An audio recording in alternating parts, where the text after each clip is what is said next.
Nyt ollaan kauppapuutarha Koivulehdolla Kotkassa ja minä olen Mia Koivulehto. Me ollaan tällainen ryhmäkasviviljelmä ja täällä paikallansa tämä puutarha on ollut yli 50 vuotta.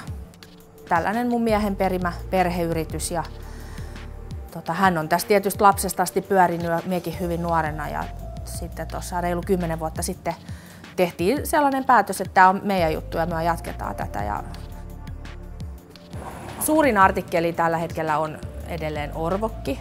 Sitten me tehdään petuniaa, samettikukkaa, lopeliaa, näitä tällaisia perusryhmäkasveja, mitä ihmiset laittaa pihoille ja parvekkeille. No kyllä me tykätään tehdä kyllä niin kuin fyysistä työtä ja sitä, että kuitenkin tämän kättensä jäljen näkee tässä, että kun tammikuussa aletaan viljelemään, niin meillä on juhannukseen mennessä tarha tyhjä, eli se tarkoittaa sitä, että siemenestä ollaan tehty valmis kukka ja se menee kuluttajille myymälöihin. Niin se näkyy siinä hyvin konkreettisesti.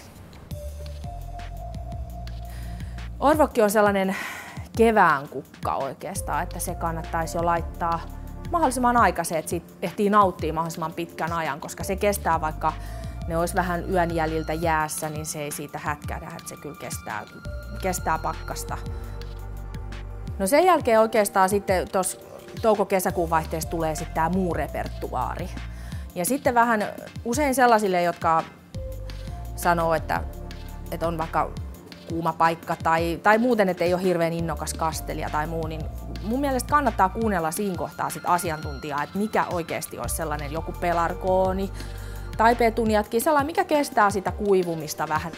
No, aika pitkään on nyt ollut trendivärinä se valkoinen. Ja sitten tässä huomaa myös sen, että kun ihmiset lukee kaikki erilaisia puutarhalehtiä, niin sitten he haluaa jotain tietynlaista pelargoonia, mistä he on lukenut. On mun nytkin orvokki olen vienyt kotiin. Kyllä ne on aina kauniit, niitä tulee uusia värejä. Ne on kyllä mielettömän ihania ja vieläkin ne houkuttelee, kun ne tuolla kevät tulee nuo orvokit kukkimaan. Niin